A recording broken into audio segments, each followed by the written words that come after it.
Vamos a dar comienzo a la presentación del libro que tenemos hoy aquí, El viento en sus manos. Es el tercer libro que publica Juan José Aja con nosotros, con Ediciones Tantín. Dos anteriores que también hemos traído a la entrada por si alguien luego al final quiere o le interesa comprar, junto con este libro que hoy presentamos. Este libro es una segunda edición de una novela titulada Entre dos aguas, que el autor hizo en 2019, y si ustedes compran el libro podrán ver en la introducción una pequeña crítica a los editores. Entonces espero que luego nos aclare un poco más, en este caso al editor anterior que hizo la novela de Entre dos aguas. Como decía, él lleva publicados 3 libros, uno que hizo este Entre dos aguas, luego en el 2020 publicó Vientres de acero, corazones humanos, 2 años después, en el 22, La estela y el tiempo, y hoy tenemos aquí el libro que presentamos, El viento en sus manos. Juan José Aja, como ustedes saben, es capitán de la Marina Mercante y ha sido también profesor de formación profesional marítima del Instituto Social de la Marina en Barcelona. Le hemos recuperado de la diáspora para que venga aquí a Cantabria otra vez y siga escribiendo estas novelas tan interesantes, y esperemos que lo siga haciendo durante más tiempo y elija siempre la editorial Tantín. Nosotros este año cumplimos 40 años, es el 40 aniversario con el sello editorial, y ya tenemos pues como más de 800 títulos publicados. Quiero aprovechar ya también para comentar un poco para las personas que nos conocen. Nos acompaña Fernando Abascal, que le tenemos que agradecer siempre abusando un poco de él para que presente en este caso a Juanjo, que creo que es un alumno destacado, ¿no?, dentro de... Yo de él. Y bueno, con Juanjo decir que nos une una amistad, hemos generado una amistad en estos años, que compartimos en una tertulia los viernes a las 12 con otros 2 amigos también, Ruiz Jiménez, así que si alguna vez alguno de ustedes se animan, pues allí nos encontrarán en una cafetería que hay en Ruiz Jiménez, que está toda decorada de libros. Y ya por último, pues agradecerles su asistencia y aprovechar para desearles unas felices fiestas, un próspero año, y que se animen y compren el libro y que disfruten con su lectura. Muchas gracias.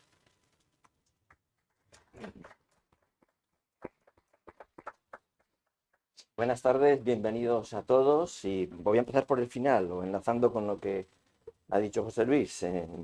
Les deseo a ustedes una feliz Navidad, una feliz y discreta Navidad. Y por supuesto un próspero 2024 que nos traiga sobre todo la salvación, la salud. Bueno, felicidades por supuesto a la editorial Tantín por el cumpleaños, ¿no? Por el cumpleaños y por la cantidad de títulos tan vinculados a esta comunidad. Y felicidades, por supuesto, a su director y a la cabeza pensante de la editorial por su labor y por su voluntad de publicar a muchos autores de la comunidad, ya digo. Estás incluido tú también. Bueno, es verdad, hace tiempo, es verdad, sí. Hace Bueno, muchos años ya. Hace muchos años ya. Pues nada, es la tercera vez que presento a Juan José Aja. La cuarta. Es la cuarta vez ya. Bueno, Llevo mejor la cuenta que tú. Bien, ¿no? Pues sí, yo estaba yo ahí dudando, digo. Y quiero leerles unas líneas que preparé para la anterior presentación, aprovechando, y hablando algo en las que quiero hablar también de esta reedición de su primera novela, que se titulaba, como muy bien han dicho José Luis, Entre dos aguas. Entre dos aguas, que tenía un título muy de Paco de Lucía, ¿verdad? Sí. Yo creo que ha sido un acierto cambiar el título, ¿no?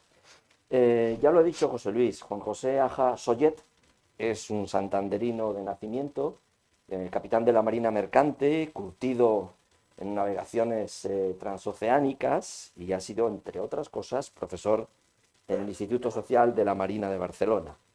Ya jubilado, Juanjo ha encontrado en la literatura una placentera dedicación, la dedicación de la escritura, ¿no? Fruto de la cual ya ha publicado, pues eso, ya 3 novelas. La primera fue la novela reportaje, yo la califico así, Entre dos aguas, que se publicó en Ediciones Oblicuas el año 19, y que en esta edición aparece corregida y aumentada, y que hoy presentamos con el título de El viento en sus manos, editada por Tantín. La segunda fue Vientres de acero, Corazones humanos, editada por Tantín el año 20, y la tercera, publicada también por la misma editorial, el pasado año, fue La estela del tiempo.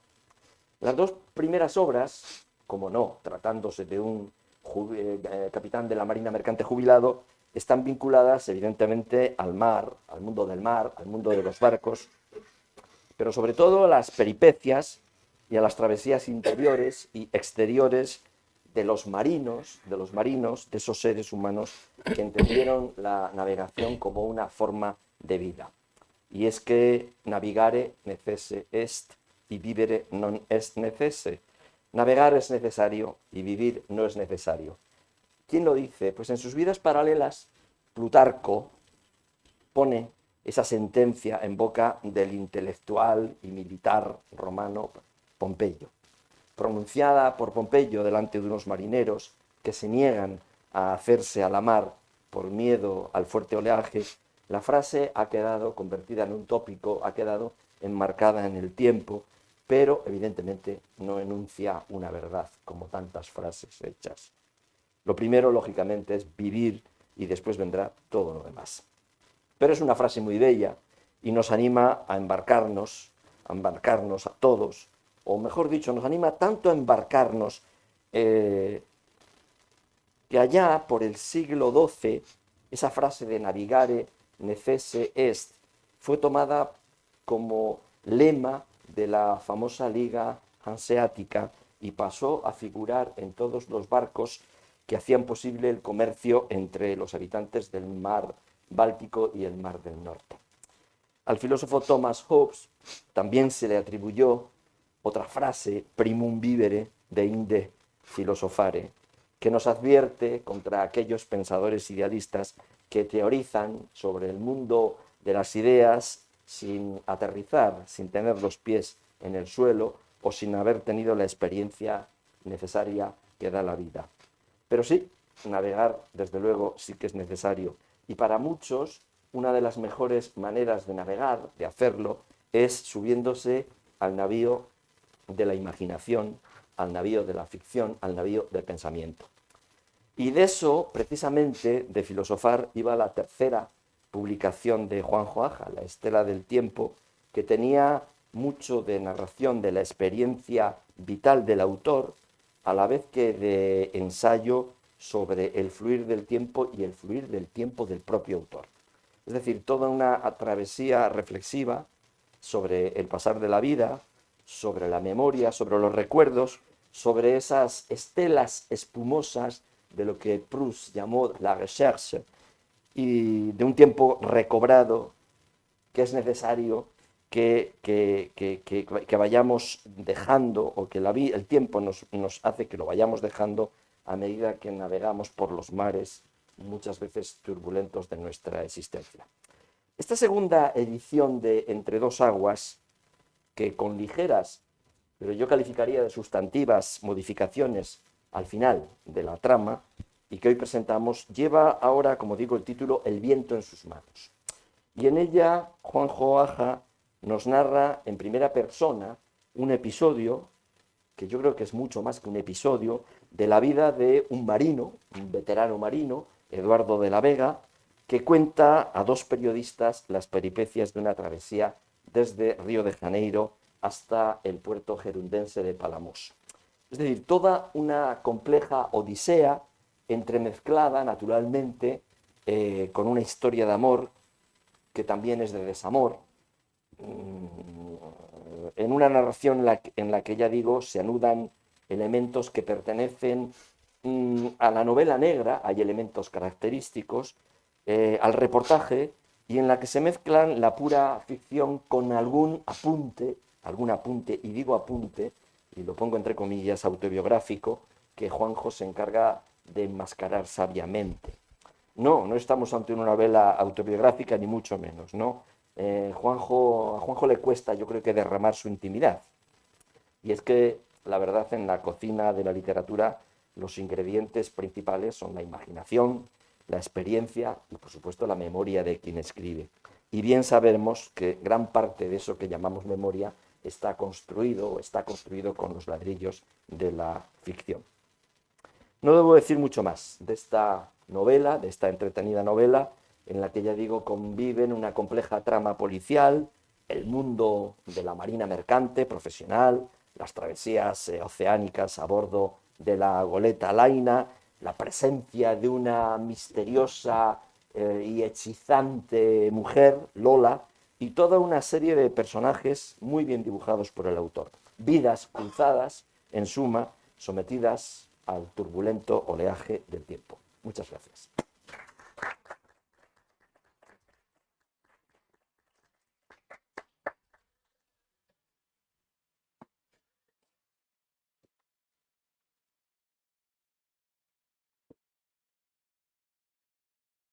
Hola. Funciona, ¿no? Pues voy a echar un trago de agua y ahora empiezo.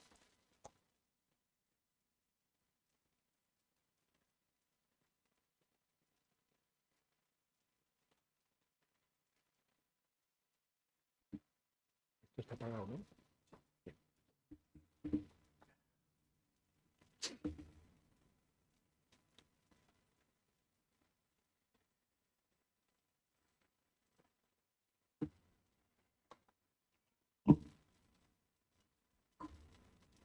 Bien, pues toca ahora dar las gracias, porque yo, de verdad, de todo corazón, yo estoy muy agradecido y necesito dar las gracias.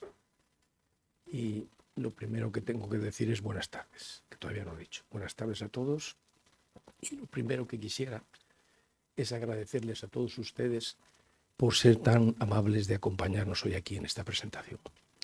Quiero dar las gracias también al Ateneo por prestarnos el local, al editor José Luis Fernández de Gándara de Edición Estantín por su buen trabajo y muchísimas gracias al profesor Fernando Abascal por sus amables y generosas palabras que siempre tiene conmigo. Muchísimas gracias, Fernando. Muchísimas gracias de corazón a todos. Bien, pues la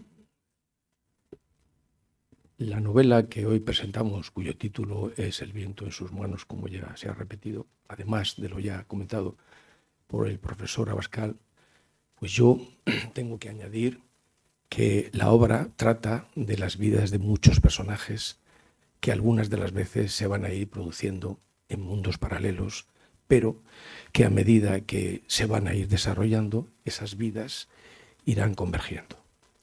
Todo ello es ficción, todo es imaginado, con una excepción. La excepción de los lugares donde ocurren esas historias.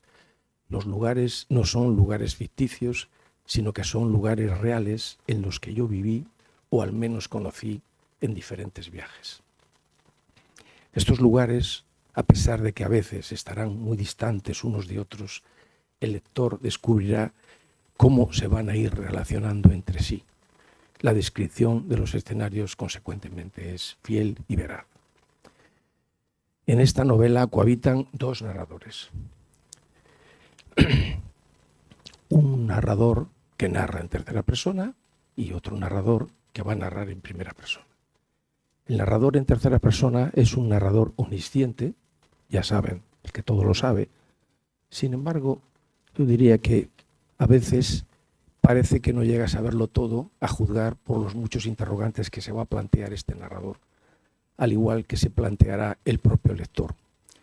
En cuanto al otro narrador, el que narra en primera persona, pues yo debí decidirme de entre los personajes principales y elegir uno. En principio me atraía el personaje femenino de Lola, a sabiendas de que no parecía buena idea meterme en una figura femenina y además controvertida como era la coprotagonista Lola. A sabiendas de ello, empecé la narración con la mujer, pero al cabo de varios capítulos, finalmente me convencí que aquello no funcionaba. Me di cuenta que era más visceral que cerebral. Comprendí que nunca lograría meterme en un personaje tan controvertido, decidiéndome entonces, más sensatamente, por narrar en primera persona la figura que me era más afín y consecuentemente más fácil por sexo y por profesión, cuál era el personaje que encarna el marino mercante Eduardo de la Vega, con el apelativo familiar que yo le puse de Tito. Pero por otro lado, también era consciente del riesgo de narrar en primera persona a este personaje, pues habría la posibilidad de que se le asociara con el autor, como finalmente así fue. El argumento, en principio, se centra en la mujer protagonista, una mujer que ha de tener todo lo que un hombre puede desear: belleza física, belleza de alma, belleza intelectual, mucho glamour. Y como decía Tito, es que Lola lo tenía todo. Era la Dulcinea del Quijote, Eduardo de la Vega. Y así era Lola para sus muchos admiradores, personajes de la historia, que caen rendidos por los encantos de aquella mujer. Pero Lola, aunque al principio se la describe como una diosa, no era tal, sino solo un ser humano de carne y hueso, y como tal tendrá sus imperfecciones humanas que irán revelándose a lo largo del relato. Otro protagonista importante es Fabio, el joven héroe que también se enamorará de Lola. Sin embargo, desgraciadamente, no todo será felicidad para ella. Por otro lado, el capitán Eduardo de la Vega se verá envuelto, sin proponérselo, en una trama con delincuentes narcotraficantes al tener que realizar una gran travesía, una navegación transoceánica de Brasil a España, con peligrosos contratiempos que el capitán de la Vega tendrá que sobrellevar y que mantendrán en todo momento. Es que me da la sensación de que no se oye. ¿Así se oye? No, es que ya me he dado cuenta de eso, pero si me alejo, ¿se oye? Pues sí, además como aquí somos pocos, igual no me hacía falta ni micrófono, ¿no? Bueno, entonces lo voy a dejar un poco porque para mí es más cómodo que esté más lejos. Bien. Pues estaba diciendo que otro protagonista es Fabio, que es un joven, ya veremos qué oficio tiene, no voy a hacer spoiler ahora, pero este joven pues se va a enamorar de Lola, pero como digo, pues no todo será felicidad para ella. Y por otro lado también el capitán de la Vega pues va a hacer una gran travesía y sin quererlo se va a meter en unos líos terribles con narcotraficantes. Bien, el relato pues finalmente tendrá un final imprevisto para el lector. Bueno, salvo aquellos lectores más perspicaces, por supuesto que siempre los hay. Y esto, a grosso modo, sin hacer spoiler, mucho spoiler, algo hecho, viene a ser un extracto del argumento. Bien, pues yo ahora voy a hablar ya no del argumento, sino algo que tiene que ver con la escritura. Y se me ocurre contar algunas anécdotas que me ocurrieron tiempo atrás y que tienen que ver con la afición a escribir. Y con lo que ha dicho Fernando Abascal, de que esto tiene algo de biográfica, no es la primera vez, sino que ya con la primera edición fue uno de los que lo dijo, y probablemente pues tenga su sentido, puesto que uno de los narradores, que es el que narra en primera persona, pues cualquiera se le ocurriría pensar, sobre todo que me conozcan un poco, que parece que estoy describiendo mi vida, ¿no? Pero yo ahora me he encargado, porque tengo aquí la chuleta, y me voy a encargar de desmontar todo esto. Voy a ver si lo consigo. Bien, pues voy a decir que hace unos años, no recuerdo exactamente cuántos, pues el tiempo corre muy deprisa, poco después de publicar mi primer libro, debió de ser, pues alguien me preguntó que cómo es que empezaste a escribir tan tarde y que si lo mío era una vocación tardía. No recuerdo si fueron estas mismas palabras, pero en todo caso es lo que yo entendí. Le respondí entonces que sí, pero no le dije toda la verdad. Era una verdad a medias. La verdad es que empecé a escribir de joven, en mi época de estudiante. Lo que ocurre es que no llegué a publicar nada, por eso mucha gente pues igual no tiene ni idea, pero esto es la verdad. En aquel tiempo consideraba que aquellos relatos que yo escribía eran solo atractivos para mí y probablemente no tendrían interés para nadie más. Y sumado a esto, dejé esta afición mía al incorporarme al mundo laboral. Mi primera etapa de trabajo fue en la mar. Allí no se tenía mucho tiempo, pero sobre todo las condiciones para desarrollar aquella afición pues tampoco eran muy favorables. Posteriormente, después de unos 18 años en la mar, continué trabajando en tierra, pero sin dejar la actividad de la náutica, aunque esta vez, como digo, en tierra, hasta la edad de 62 años en que finalmente me jubilé. Me jubilé un poquito antes de la edad normal. En mi segunda etapa laboral, pues dirigí una modesta pero entrañable escuela de náutica, la que recuerdo con mucha nostalgia, y en la que mis jornadas laborales pues siempre fueron más largas de lo normal, disponiendo de poco tiempo para tomarme un respiro, unos pocos días libres al año para evadirnos, porque no teníamos más tiempo. Me iba con mi mujer, que además de compañera era mi asesora laboral. Durante ese corto tiempo nos alejábamos de nuestro lugar de trabajo, pues para cargar un poco las pilas. Y consecuentemente en aquellos tiempos no pensaba volver a mi afición juvenil.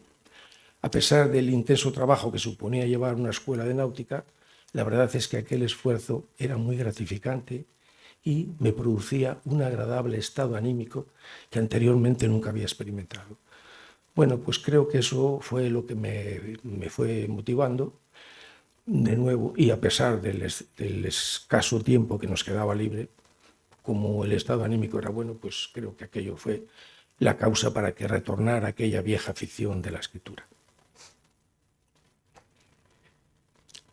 Al igual que cuando era estudiante, pues en principio volví a escribir sin ánimo de publicar nada. Redactaba las cosas sin pensar que alguien alguna vez podría leerlas. Los relatos los guardaba en mi ordenador, pero ahora había una diferencia. En aquellos años yo ya disponía de muchas más experiencias. Había corrido mundo. Con aquellos recuerdos tenía una base más grande que a la vez me proporcionaba una mayor capacidad de inventiva. Era una diversión, un puro placer la que me producía el releer y corregir lo ya escrito, y el morbo que daba a pensar que yo era el único lector.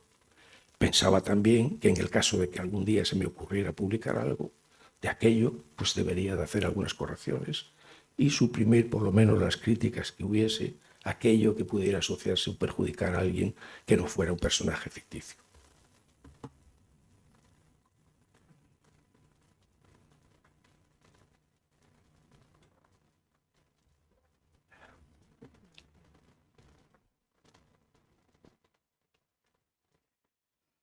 Yo creo que la diferencia del escritor por vocación y otros escritores es que el vocacional lo hace por pura diversión, porque siente placer al hacer ese trabajo, que aunque a veces también es cierto, se torna arduo, cansino y no siempre recompensado. Sin embargo, aún así, con todo ello, merece la pena el esfuerzo, pues la recompensa, la verdadera recompensa, además del divertimento, descubres que también va a ser precisamente el poderlo compartir con todos aquellos seres humanos amigos, como por ejemplo lo estoy haciendo ahora. Cuando te jubilas, dejas atrás muchas tareas que llenaban tu mundo. Yo digo que es la mala ley de la vida, pero claro, nos guste o no, sabemos que es irreversible, que no hay vuelta atrás. Es lo que llaman la flecha del tiempo, que solo apunta en una dirección, aumentando la irreversible entropía. Por eso, el instinto humano de supervivencia busca rellenar esos vacíos, y por eso creo que es una gran idea reanudar aquello que sí tiene remedio, pero esta vez con más experiencia. Además, será preciso no pararse. Así pues, por mi parte voy a seguir hasta que Dios quiera, voy a seguir contando sueños, que unido a la nostalgia de mis años de juventud, pues me resulta apasionante.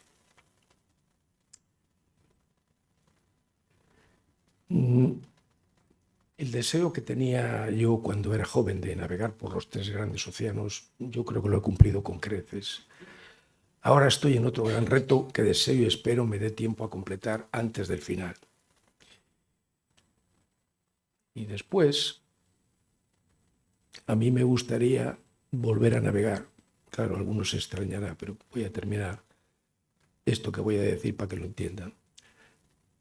Pero claro, ya tendría que ser por ese gran océano que debe de haber, digo debe de haber porque no lo sabe nadie, ¿no? Detrás del horizonte de más allá de la vida. Y así poder cumplir ese último deseo que todos tenemos. Y el mío, como digo, sería, ya sin límite en el tiempo, dar rumbo a las estrellas. Eso estaría bien. Y podía servir, que nadie me lo plagie, para hacer una novela de ciencia ficción. Los que hemos vivido, no solamente cumplido años, tenemos algo que no teníamos de joven, y son los recuerdos. Muchos recuerdos. Los portugueses y los brasileños recuerdan con saudade de aquellos tiempos de juventud. Saudade, como ustedes saben, es una palabra portuguesa que cuando la pronuncian los portugueses y los brasileños suena tan sutil, tan bella. Dicen que no tiene traducción. Yo la escuché en aquellos lugares que visité en Brasil. Esa palabra saudade en realidad sí tiene significado. Es nostalgia, es anhelo, es deseo de volver a un pasado ya imposible de aquella apasionante juventud a la que ya no podemos volver. Sin embargo, con la lectura y la escritura quizá se pueda hacer el milagro. El milagro puede ser posible con el lenguaje, con los recuerdos y con la imaginación. Imaginación, pero en realidad, ¿qué es imaginación? ¿Es lo que todos creemos que es o tendrá algo que ver con la imagen?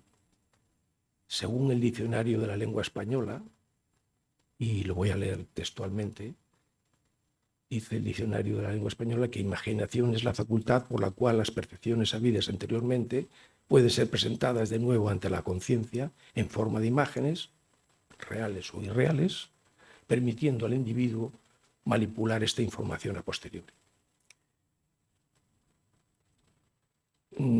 Claro, si analizamos esto, entonces, según esto, la imaginación ha de estar relacionada con los recuerdos. Y estos, a su vez, han de servirse de la memoria. Cuanta más memoria se tenga, mejor. Pero claro, es obvio que será indispensable tener alguna cosa que recordar y ayudará más si se ha vivido, no solo el hecho de cumplir años. Si les parece, voy a leer un párrafo de esta novela con el narrador en primera persona. Como dije, había 2 narradores, pero yo he escogido el narrador en primera persona. Una semana después de haber tomado el mando del motovelero Laina, aún no había recibido ninguna instrucción de los armadores de lo que se suponía tenía que ser. Deseaba zarpar para el puerto brasileño que aún estaba por designar para después arrumbar finalmente para España, tal como se había pactado contractualmente. Situado en el ventanal del puente y durante unos largos minutos, con la mirada perdida hacia el castillo de proa, me dejé abstraer por mis pensamientos, recordando el primer día que pisé la cubierta, a pesar de que no era mi primer mando. Tan pronto como puse el pie sobre la madera de teca, experimenté una especial sensación de satisfacción anímica. Nada agradable que me hubiera ocurrido antes habría podido igualar la plenitud de aquel momento, de aquella emocionante experiencia, fruto sin lugar a dudas del destino que me concedía tras una ardua carrera no exenta de desilusiones y amargos aprendizajes en aquella brusca transición de la juventud a la madurez, llena de luces y de sombras. Mi instinto de marino consolidado y el sentimiento abstracto de mando guiaron mi sentido de la vista, mis ojos miraron, recorrieron, se apropiaron de líneas y de formas. De súbito, una gran cantidad de detalles, perceptibles solo para un marino, llamaron mi atención. Las líneas estilizadas de su casco y el conjunto de ese aparejo me llenaron de gran alegría. En un primer vistazo comprobé que se trataba de una criatura armoniosa por las líneas de su esbelto cuerpo y la proporcionada altura de sus mástiles. Cualquiera que fuese su edad y su historia, había conservado su sello original, estaba amarrado en la línea de atraque asignado junto a otros barcos mercantes compañeros más modernos, todos más grandes que él, pero sin lugar a dudas era un producto de una raza superior, un corcel de pura sangre junto a otros percherones de tiro.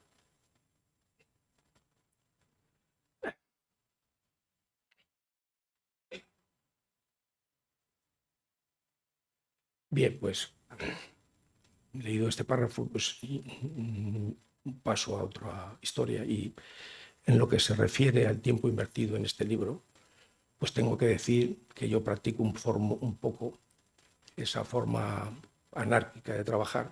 Nunca contabilizo las horas de trabajo, pero sí puedo decir que el tiempo transcurrido de principio a final de la obra completa, sé que fueron unos 3 años.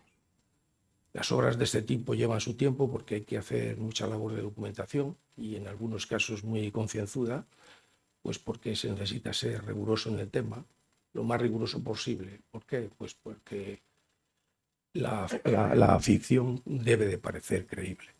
Por eso es conveniente pues documentarse de muchas cosas de las que estás hablando para no decir tonterías, por decirlo de una manera coloquial. También hay que tener mucha constancia, aunque es cierto que hubo algún periodo en blanco, pero a decir verdad no fue por aburrimiento, sino por otros motivos. Finalmente debo decir que ha compensado el esfuerzo, al menos anímicamente. El libro lo comencé y lo terminé en un valle muy tranquilo, en el corazón de Cantabria, y sé que fueron esos 3 años aproximadamente, más o menos, porque fue el tiempo de estancia en ese valle de paz, que yo le llamé Valle del Silencio, aunque otros le llamáis Valle de Cabuérniga. Ahora me viene a la memoria un barco mercante que aparece así fugaz en la novela, que le puse de nombre Valle del Silencio. Bien, en cuanto a cosas que me sirvieron para estas historias, pues a mí me sirvió el haber viajado, por supuesto, haber tratado a muchas personas. Por ejemplo, en los viajes con buques mercantes, pues haber conocido a otros profesionales del mundo de la náutica. En los viajes particulares, pues las costumbres, los tipos de viviendas, barrios marginales, por ejemplo, las grandes favelas de Río de Janeiro y de Sao Paulo. El haber leído algo en la prensa brasileña, documentarme sobre las competencias de las policías militar y federal brasileña. Esto es especialmente importante, puesto que salen mucho estos dos cuerpos policiales y, consecuentemente, tenía que estar muy bien informado de ambas competencias de estos cuerpos para que fuera la cosa veraz, ¿no? Para que fuera creíble, como he dicho antes. También me fueron útiles para este libro pues el periodo de más de 30 años que viví en Cataluña, los conocimientos sobre derecho internacional marítimo, sobre meteorología, sobre navegación y, muy importante, sobre navegación a vela.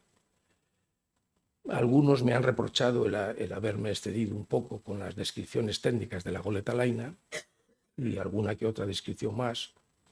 Bien, bueno, pues tengo que reconocer que es un vicio que tenemos algunos marinos.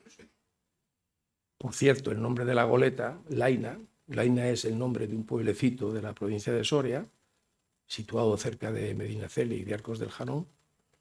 No es nada conocido porque es una especie de aldea que está muy elevada, como digo, a unos 1.300 metros de altitud, y que yo he visitado mucho, inclusive en invierno, cuando hace un frío que pela. Y ahí tengo algunos amigos que se alegraron, se fue en la primera edición, que les pasé algunos ejemplares, al saber que la goleta, que también es protagonista de esta novela, llevase el nombre del pueblo. En realidad le puse el nombre de Laina porque es el pueblo de mi mujer. En lo referente a viajes que me sirvieron para este relato, pues yo he hecho, entre otros, hice 2 viajes a Sudamérica de más de 3 meses de duración entre los dos. Uno a Brasil, que fue el que me sirvió, en este caso, y otro a Argentina, que pues no cuenta ahora, ¿no? Y estando en Brasil, pues me fue muy útil las estancias en la ciudad y puerto comercial de Santos, que como saben es el puerto de Sao Paulo, los recuerdos de la playa de Itaguaré, en el municipio de Bertioga, en el estado de Sao Paulo. Sao Paulo viene a ser el Nueva York brasileño, con muchos rascacielos y muchos habitantes.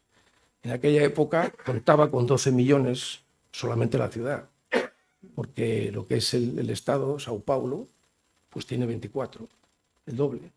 Es un crisol de razas aquello. También muy interesante me fue la villa colonial portuguesa de Paraty, que eso sí que es una pasada, que está en la costa atlántica y está en el estado de Río de Janeiro, en la costa atlántica, como digo. Pues es una población costera paradisíaca, como digo, ¿no? La ciudad de Tabatinga, al noroeste del país, en el área de las Tres Fronteras, junto a su vecina Leticia, al norte, que ya es territorio colombiano, y donde se refugiaba el narco cubano, que precisamente tiene su nombre, pero se le llama mucho en la novela El Cubano.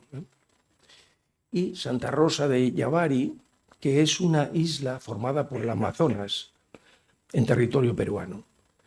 Y aunque no lo menciono en el libro, la ciudad de Salvador de Bahía me proporcionó el familiarizarme un poco del carácter brasileño, que por cierto el carácter de los brasileños me encantó.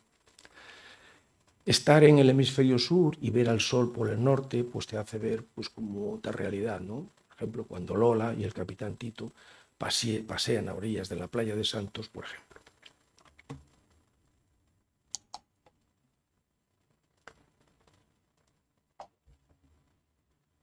Y ahora voy a comentar lo que antes dije, que es lo del autobiografismo.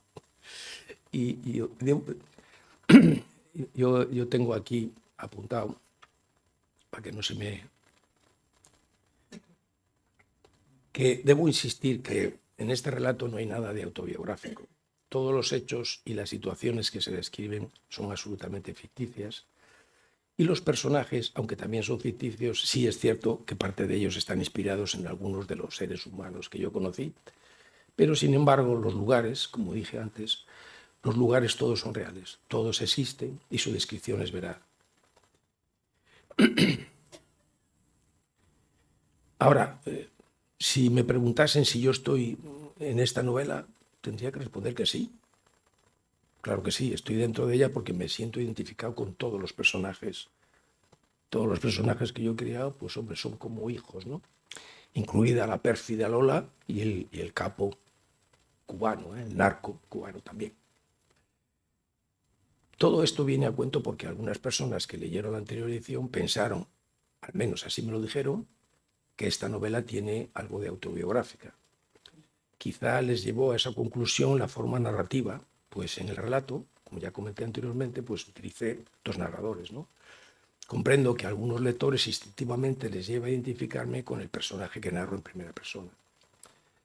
También parece que influyó el hecho de haber utilizado algunas de mis experiencias profesionales y algunas de las personas que conocí a lo largo de mi vida, inspirándome en ellas para crear personajes que, me atrevo a decir, en todos los casos están tan modificados que finalmente nada tienen que ver con aquellos seres humanos que yo conocí. Así pues, todos los personajes que intervienen en la novela, la goleta laina y el relato en su conjunto son ficticios. Tanto es así que personalmente, y para confirmarlo aún más, pues envié un ejemplar a cada una de las personas de las que había utilizado como modelos para la creación de esos personajes y les pedí como favor que leyeran la novela lo más detenidamente posible y después pues me dijeran si se veían identificados con alguno de los personajes, y todos me respondieron lo mismo, nada en absoluto. Sin embargo, uno de ellos creyó identificarme a mí con uno de los coprotagonistas. Y esta fue la causa de pedir al editor que incluyera unas notas en el libro en las que se hiciera constar que todo el relato era ficticio y fruto de la imaginación del autor. Bien, pues volviendo a la escritura,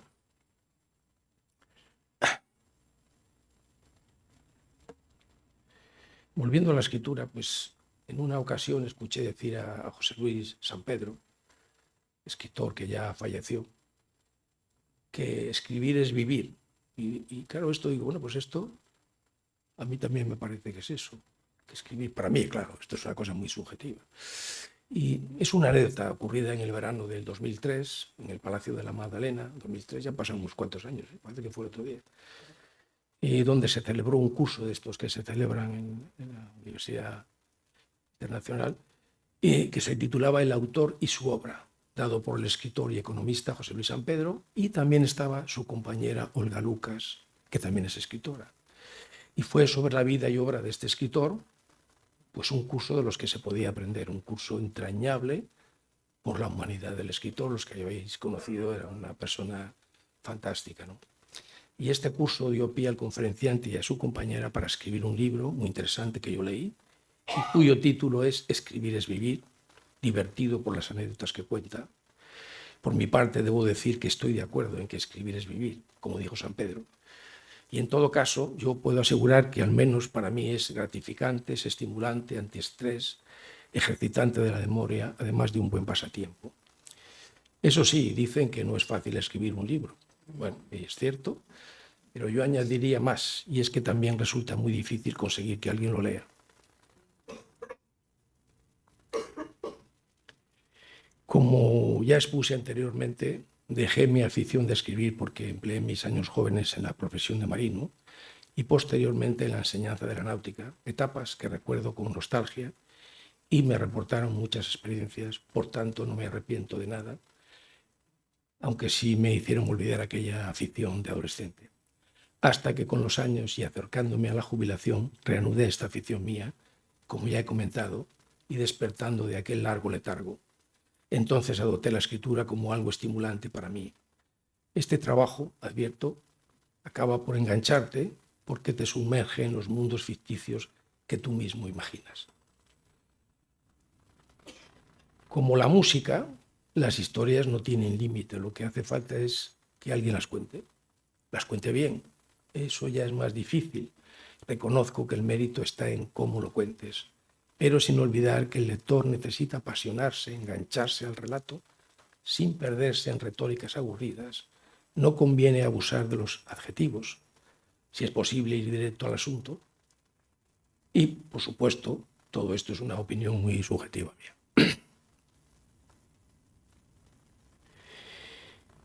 El viaje al pasado se puede hacer realidad con la memoria, con la magia de los recuerdos, pero será necesario escudriñar en lo recóndito del pasado y descubrir aquellos recuerdos que parecían olvidados.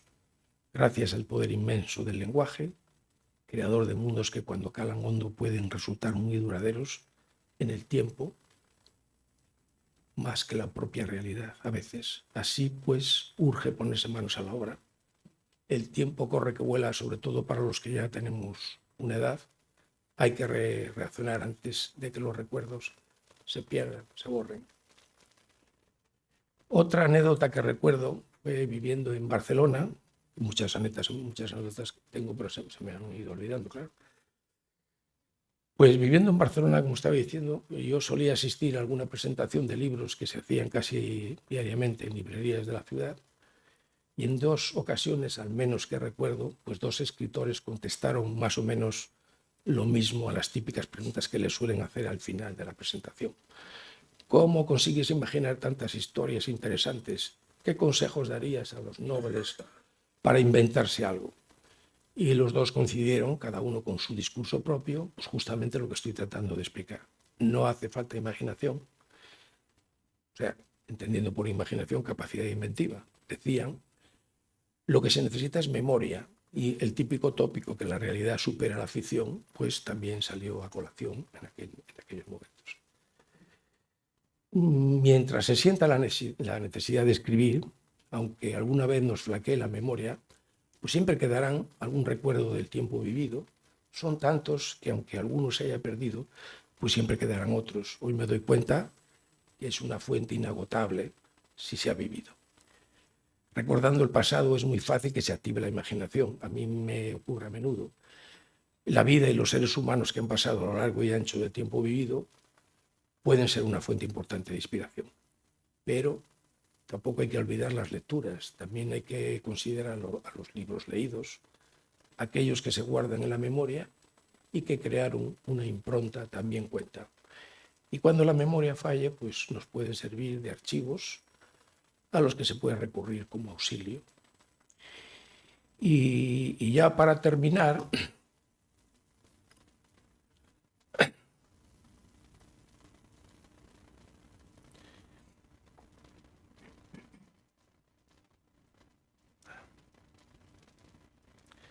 pues voy a hablar un poco de esta edición, ¿no? Y voy a decir que yo he aprovechado la oportunidad de esta segunda edición pues para hacer algunas correcciones a lo largo de toda la obra y completar el último capítulo que a mi juicio ha mejorado el final del relato. Y en casi todas las ficciones pues ha de haber alguna base en la que el autor se apoye. Todo ha de tener una referencia y es casi imposible, me atrevo a decir, crear algo de la nada. Pero esto no quiere decir que uno cuente su vida, ni mucho menos, ¿eh? La vida hay que contarla solo cuando ponga autobiografía, y además suele ser mentira casi todo. Bien.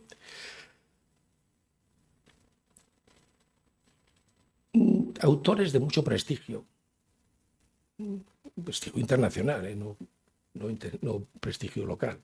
Ya clásicos, yo voy a poner de referencia a Conrad, que profesor Fernando Bascal sabe que yo soy muy aficionado a Conrad.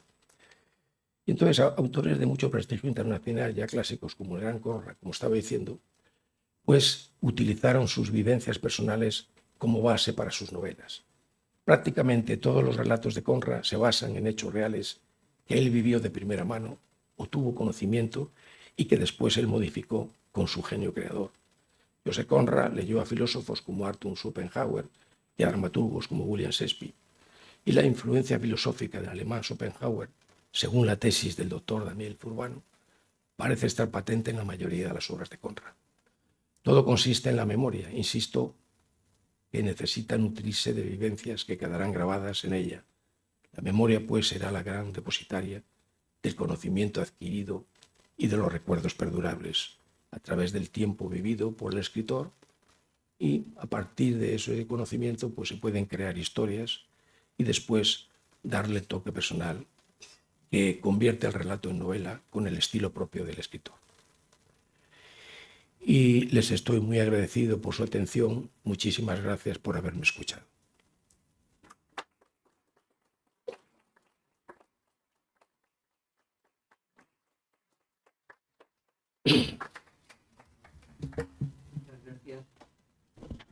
A continuación, si alguna persona quiere hacer alguna pregunta, estoy seguro que el autor está dispuesto a responder.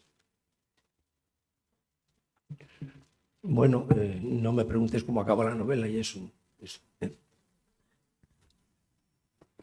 Buenas tardes. Buenas tardes. Muchas gracias, Aja Sollet. Aja, un apellido cántabro hasta hay un pueblo, y el pueblo de cerca En Soba. No, ¿cómo se llama? De sí, Soba. Soba, pero está muy cerca de, nada, lo diré. De San Pedro. No, de un pueblo muy conocido de Cantabria, que es... ¿Soba? ¿El Valle de Soba? No, pero que eso no es un pueblo, ese es un valle. Yo digo el pueblo que no me sale ahora, está cerca de la provincia de Vizcaya, pues no tengo memoria. Yo desgraciadamente voy perdiendo la memoria poco a poco. Regules. No, bueno, hay un pueblo que se llama Aja, que yo no conozco, Aja. pero existe un pueblo en Cantabria que se llama, que es Claro. esa. Bueno, pues me ha gustado mucho el relato. Y me ha hecho recordar algo que yo creo que se ha escrito poco, por lo menos yo no lo he visto, la gran tragedia que supuso siempre para las familias, sobre todo voy a hablar de lo que conozco, el litoral del País Vasco, Cantabria, Asturias y Galicia, donde las familias, el hombre estaba cada tanto tiempo, traía su dinero, ganaba su dinero, su trabajo y algunas veces algo de algún contrabando, alguna botelluca de un licor, de rones o tabaco, alguna cosa, iba creciendo eso.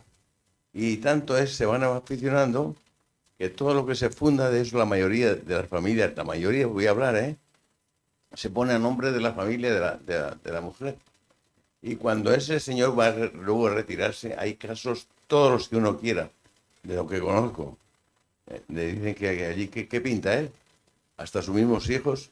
Pues, ha sido una tragedia porque hemos tenido tantos marinos y tan buenos marinos, y creo que es un dato que me gustaría que lo trabajases porque tienes capacidad para ello, creo yo.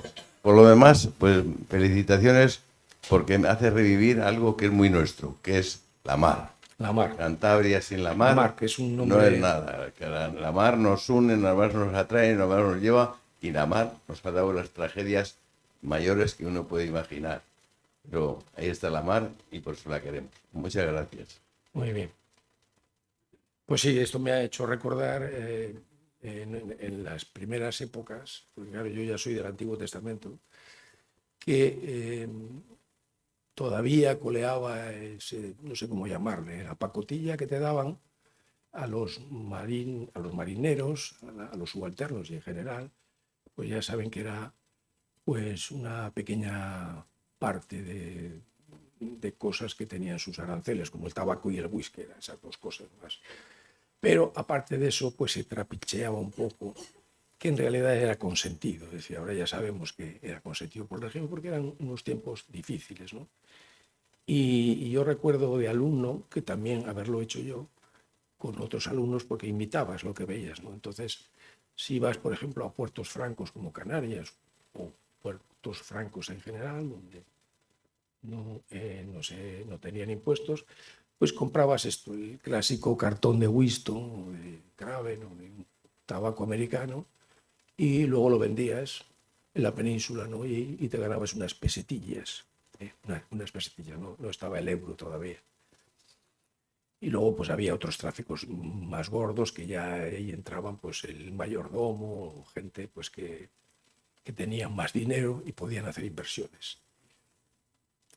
Pero bueno, esto yo no sé si, hacía muchos años que no navego, pero supongo que esto del contrabando a esa pequeña escala haya desaparecido ya. Pero sí que eran tiempos entrañables aquellos. Sobre todo los camareros que había en los barcos de pasaje, que eran muchísimos. Yo recuerdo que hice prácticas en un buque de la Transmediterránea. Había 4 mellizos y uno se llamaba Las Palmas de Gran Canaria. Había otro que se llamaba el Juan Mas, el Santa Cruz de Tenerife, y el otro no me acuerdo porque la memoria ya me falla mucho.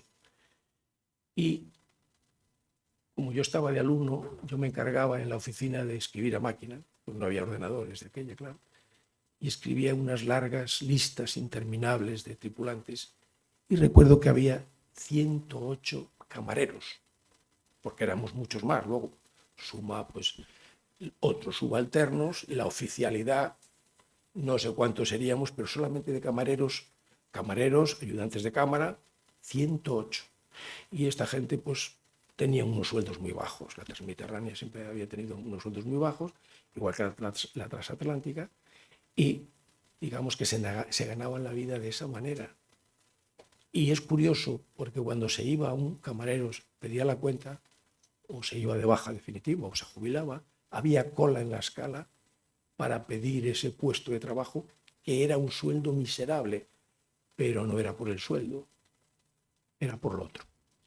Lo que has hecho ahora de referencia, ¿no? ¿Alguna pregunta más?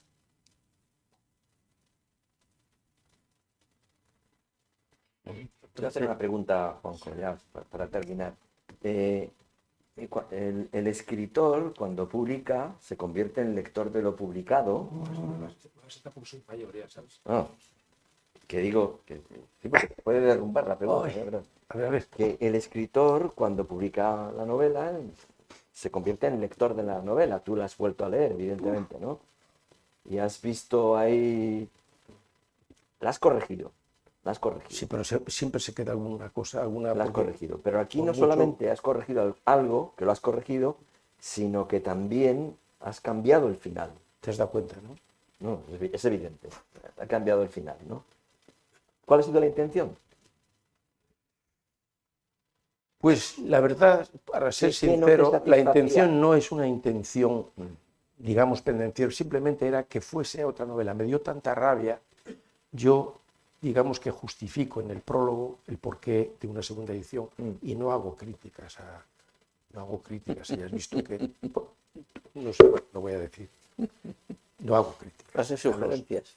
No, pero fíjate que aquel editor, que ni siquiera voy a decir de dónde era, no es de Santander, no se merecería ninguna cosa buena. Esto se pone Pero jugoso, ¿no? sí, no le hago ninguna crítica, simplemente justifico, y el prólogo está clarísimo el por qué, porque en primer lugar pues es un título que lo eligió él, Entre dos aguas, que estaba ya muy trillado, porque existía una película, existía una novela de una escritora y existía un montón de... ¿sí? Entonces no tenía sentido, y yo pues he escogido otro título, no sé si lo hicimos los dos juntos, ¿no?, que sea más inédito, que es El viento en sus manos, porque existe el mundo en sus manos, pero no es lo mismo, ¿eh? El viento en sus manos que el mundo en sus manos. Y como yo estuve investigando y vi que no había nada así de viento en sus manos, pues dije, bueno, pues este título no está mal, porque como se trata de una navegación a vela, aunque es un motovelero, es decir, es una goleta de 3 palos. A mí siempre me han gustado mucho las goletas de 3 palos, por eso yo me imagino una goleta de 3 palos y le pongo 2 motores también muy fuertes, por si acaso tengo prisa para darle caña. O sea que yo me imagino que es decir, yo me sumerjo en el mundo de eso. Pero me parece que me he desviado. Y La pregunta era, capítulo final. bueno, pues el capítulo final no es por una razón especial, simplemente porque me pareció demasiado corto, como si se quedara ahí, y entonces yo, pues como tenía más cosas que podía decir, pues las dije que es, pero claro, no las puedo decir ahora porque si no haría spoiler, ¿no? No digas spoiler, desvelar. Desvelar, es que, ya ves, con lo que me costó aprender esa palabra, ahora la voy a desolvidar, la voy a olvidar. Bueno, pues eso, que conté pues lo que pasa después de haber, en fin, claro, es que tengo que hacer el desvele, no tengo más remedio si tengo que contar esto. Pues eso, que a este protagonista, que el narrador habla en primera persona, tiene que volver a Brasil otra vez después de haberse ido a su casa porque le llaman para prestar testimonio. Y entonces hay una serie de cosas en las que yo me documento mucho y en realidad muchos de los nombres que salen, organizaciones mafiosas, existen de verdad. Sí, está claro, está claro. Yo no defiendo el autobiografismo para nada en tu novela. En las primeras novelas suelen ser los autores muy autobiográficos. Fuiste uno de los que dijiste que era No, autobiográfico. pero te lo dijo. Bueno, si llegó a decir que es psicalíptica la novela, todavía ya estás sabes aquí que justificándote. todo lo que diciendo... digas tú, para mí, no va en saco roto. Yo eso lo tomo muy en serio. No, pero te digo, no, yo no creo que sea autobiográfica en absoluto, pero sí que está llena de biografía, llena de biografía. Bueno, de biografía. son historias. Y creo que tú estás en muchos aspectos Sí, de la novela, evidentemente. Como he dicho, vamos a ver, yo como he dicho, sí que he utilizado, aparte de personajes que los modifico, pues también es que también he dicho que es muy difícil crear algo de la nada. En ese sentido ¿Verdad? lo decía yo. Entonces, claro, yo he aprovechado Y más en la primera novela. mis experiencias personales y basándome en ellas, pues he elaborado algo. Es decir, eso es elaborar las cosas de algo, no de la nada. Porque eso solo Dios, ¿no? Dios creó las cosas de la nada. Como los demás no somos dioses, pues necesitamos algo, ¿verdad? Muy bien. Muy bien. A ver, no se le ocurre. ¿Alguna pregunta más? Porque este mundo de la náutica es un mundo muy bonito. Hombre. Seguro que a alguien se le podría ocurrir preguntar algo o comentar algo.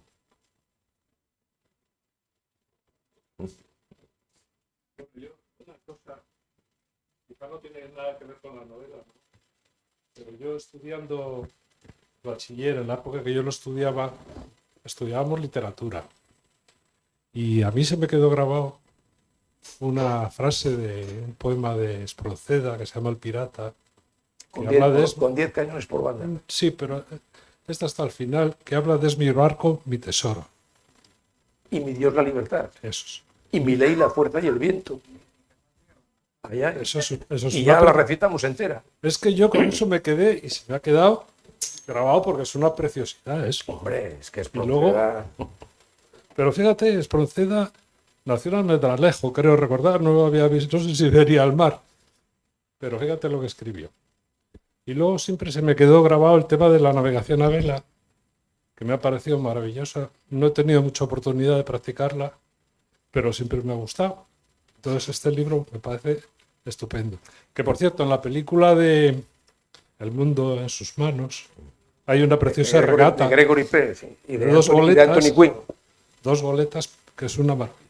Ay, sí, sí, La ya lo película creo. de Raúl Walsh es una preciosa. Vaya carrera que he hecho, ¿eh? Muy buena. Preciosa, preciosa. Bueno, nada más quería decir eso. Que me ha encantado Bueno, y el aquí no tema hay y ningún la marino que conferencia. quiera comentar algo. Porque me consta que un marino hay aquí, por lo menos, que yo sepa. Sí, hay un capitán de la Marina Mercante aquí, pero no quiere decir nada. ¿Alguna canción? ¿Eh? Bueno, yo de pequeño recitaba la canción del pirata. Yo me la sé entera, ¿eh? No os voy ahora... En los barcos de Cantabria cantaban habaneras y montañesas. Sí, bueno, esto en las películas. En la realidad es muy distinta. Y las cantamos. Ya, pero que... Ya, bueno, no sé. Yo estuve en muchos barcos, ¿eh? O sea, estuve 19 años navegando y no fue en el mismo barco. Y estábamos cambiando constantemente de barcos. Y estaba en barcos bastante a gusto, en otros menos a gusto. Y las rutas, por lo mismo. Habían rutas buenísimas y otras menos buenas. Lo mismo que el mar. El mar a veces es placentero, calma chicha, y otras veces es horrible, es turbulento, ¿eh? Y lo pasas fatal. Y como la vida misma. Muy bien, bueno, pues como les decía...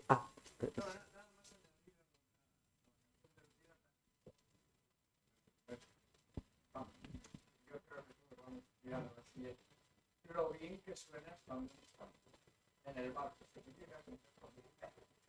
Nos miraron como si fuéramos imbéciles a todos, pero se fue uniendo gente que hablaba español y todos se sabían la canción. Claro, además has dicho un sitio El sitio. que es en el canal, es que cuando dice hacia un lado y otro Europa, y ya es un frente de Estambul que está ubicando exactamente donde estás. Claro que empezamos a lo tonto.